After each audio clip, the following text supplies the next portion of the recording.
ॾिसो मां इन लाइ ॿुधाए छॾियां त सिंध हुकूमत खे ज़ीरो टॉलरेंस हुजणु खपे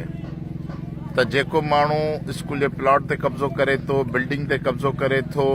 ऐं कूड़ा सचा बहाना ठाहे, कागज़ ठाहे ऐं कोर्टुनि जा सहारा वठनि था, इन ते बिल्कुलु ज़ीरो टॉलरेंस हुजणु खपे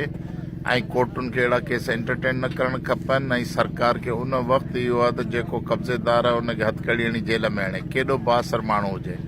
जेकॾहिं तव्हां ईअं नथा कयो, पोइ कराची जा ॾिठो त आयशा बावानी जहिड़ा जेके अंग्रेज़नि जे ज़माने जा 200 सालनि जा स्कूल हलिया पिए,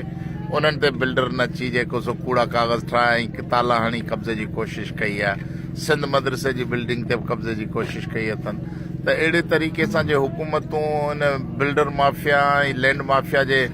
चक्कर में ऐं कोर्टुनि जे इन तादीबी कार्रवाइनि जे चक्कर में टॉलरेंस ॾेखारींदी त पोइ त ही जेके कब्ज़ेखोर माफ़िया उन जी बेगी मची वेंदी।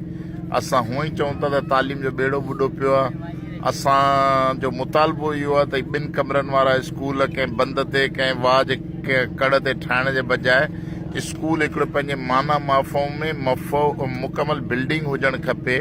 जंहिंमें ॿारनि खे रांदि रूंद जो मैदान मिले, ॿारनि खे टॉयलेट्स हुजनि, असेंबली ॿारनि जी थी सघे, रिसेस में ॿार अची पंहिंजी एक्टिविटी करे सघनि। त इन तरह जो 8, 10, 15 एकड़नि ते मुश्तमिल हर स्कूल खे बाउंड्री हुजणु खपे, जंहिंमें ॿारनि जी ज़हनी जिस्मानी निशो नमा थिए ऐं तालीम तरबियत थिए। पर अफ़सोस हिते इहो आहे त हिकिड़ी माफ़िया आहे, उन्हनि माफ़ियानि पंहिंजे पंहिंजे ख़सीस मफ़ादनि लाइ पंहिंजे ॻोठनि में, पंहिंजे इलाइक़नि में ॿनियुनि ते 2 हिकु कमरे जा स्कूल ठाहे, को मस्जिद स्कूल, को प्राइमरी स्कूल, को